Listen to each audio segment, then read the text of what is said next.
the Razor Elites.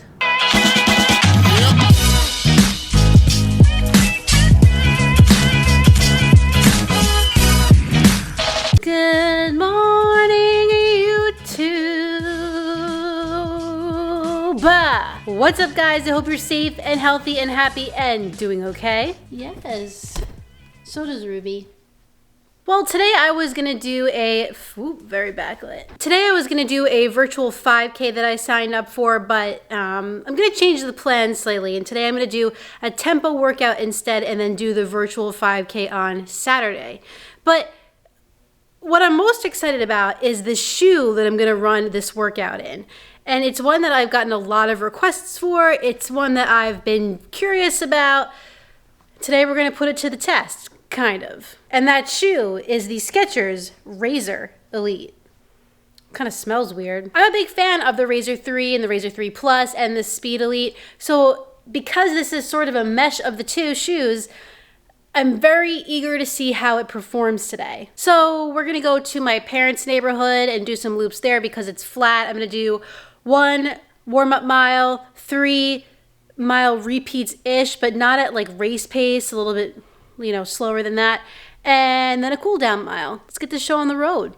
I will admit I haven't driven my car in literally a week. As you can see, I never cleaned it. I don't know why I'm like this, but I just am.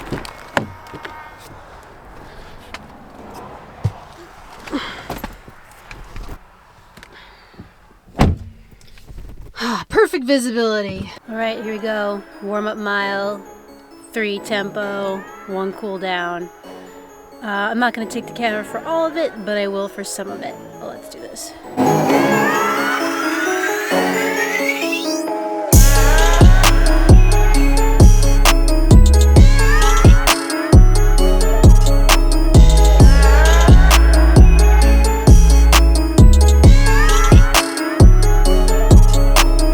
First repeat done. I think it was like 7:13 or 7:15, so way too hot.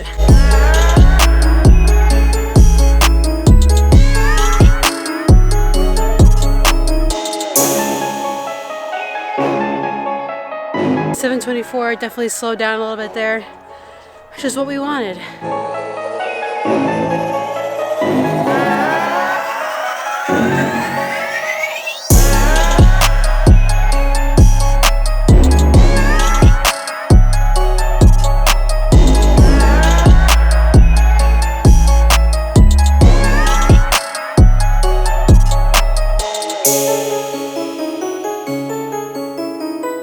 Alright, 3rd mile repeat was 7:05, definitely hot, definitely a little too fast, but I felt good, so I went with it.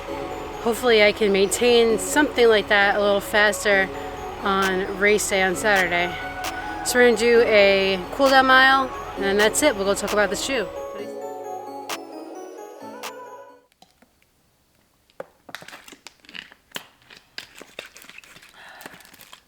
Alright, I'm back from my run. Quite literally, I just got in the door from running my virtual 5K, which I PR'd in the shoe that we're going to talk about right now, and that is the Skechers Razor Elite. The Skechers Razor Elite is a shoe that is a combination of 2 other really good shoes, and those are the Skechers Speed Elite and the Skechers Razor 3. It has everything that these 2 shoes have that you love. When I first saw that this shoe was out on the market, I was extremely excited about it just because I've had good experiences in the Razor 3 and in the Razor Plus, and I enjoyed the Speed Elite, but I just felt like it was a little too firm. Today we're gonna talk just about what I liked, what I didn't like, and the upper, the midsole, the outsole, and all the information that you need about this shoe. Before we get started today, I do want to let you guys know that this shoe was sent to me by Skechers. Thank you, Skechers, for sending it over. However, they are not paying me to make this video. They're not going to see this before you, and I can say whatever I want about this shoe. And I will. So as always, let's start with the specs. The Skechers Razor Elite is 5.1 ounces for a men's size 9. This is a unisex size shoe, so here it is, a men's size 9 right here. I weighed it myself, and that's exactly what I got. It has a 4mm drop with 27mm of stack in the heel and 23 in the forefoot. And yes, the Skechers Razor Elite is true to size. size. Women, just keep in mind that you do need to order the men's size equivalent of your shoe size because, again, this is unisex. The Skechers Razor Elite has a Monomesh upper. This is the same exact upper material that we see in the Speed Elite. It's very lightweight, very, very breathable, and it doesn't have a ton of structure in that midfoot, and we kind of see that same situation in the back of the shoe. The heel counter is not sturdy. It's actually pretty flimsy. So if you're looking for a shoe with a supportive upper, this might not be your best option. Like I said, this upper is breathable. And it's winter, so you definitely feel that. Luckily though, you are gonna be using this shoe, or it's meant to be used for days where you're gonna be really picking up the pace. So for me, I did finally get my toes to warm up a bit as I started, going through the miles, but just something to keep in mind. This is an extremely breathable material. Great for warm temperatures, not so great for cold temperatures. What I didn't enjoy so much were these laces. They're the thinnest laces I've ever seen. I mean, it's like, they're like spaghetti. They're almost like linguine, like angel hair, honestly. The tongue is a thin piece of like a Swedish material. Not a problem, didn't mind it. It's not gusseted, but it didn't slide around, so I'll take it. You have pretty much no padding. It's very minimal around the ankle collar. It's kind of buried in there. I mean, other than the laces, it's identical to the Speed Elite. I find this to be pretty comfortable. I've had no issues with blisters, irritation, hot spots, nothing like that, which is always a good thing. But enough about the upper, because the midsole is what makes this shoe so great. We have three things to talk about here, and the first one is the full-length Hyperburst midsole material. It is very responsive, very cushioned, and just such a joy to run in. And then you also have the M-Strike technology here in this shoe in the midfoot.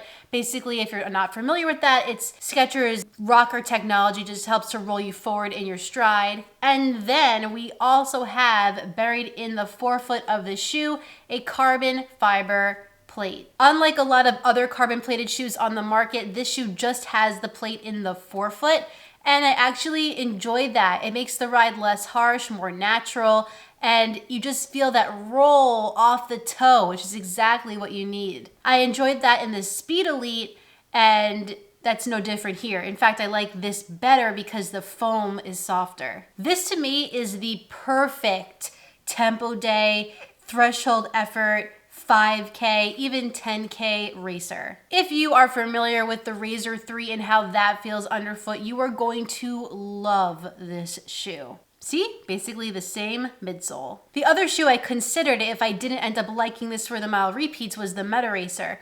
That would have been another good option, lower to the ground. But when I tried this, I was just like, forget it. I'm running in this shoe. What I can say is that I felt in control of my stride. I didn't feel like the shoe was wearing me and directing me on how to run.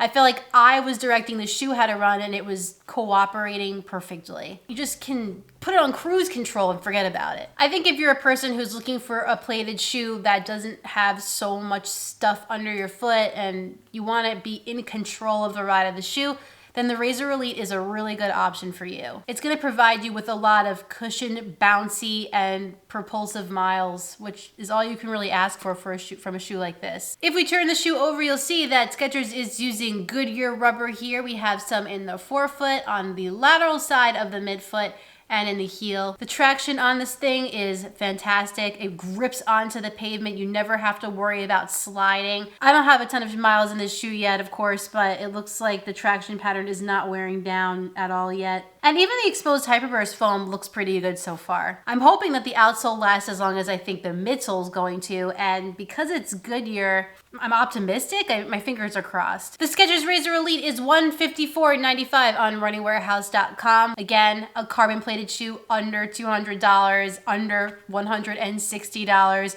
is pretty damn awesome, and for a shoe that feels this good, I mean, it's a steal. If you're interested in picking up this shoe, I will put a link in the description of this video. Keep in mind, this is an affiliate link with Running Warehouse. However, that doesn't mean much for you.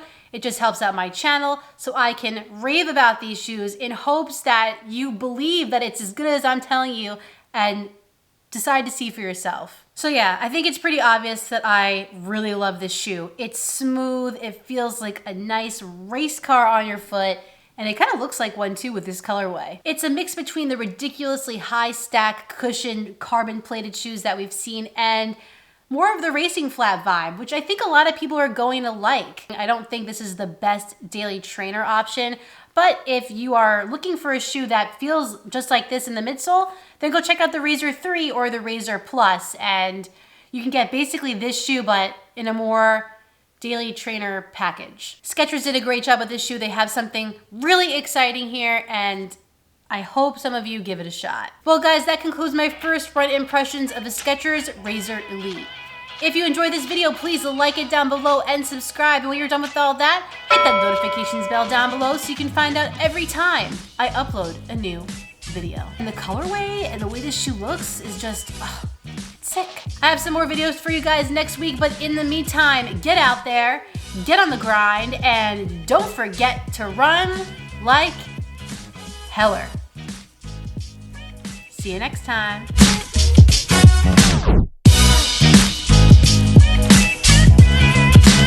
I'm a big fan of the Razor 3 and the Razor 3 Plus, and I also really like the Speed Elite, and I'm a big fan of the Razor 3 and the Razor 3 Plus and the Speed Elite. So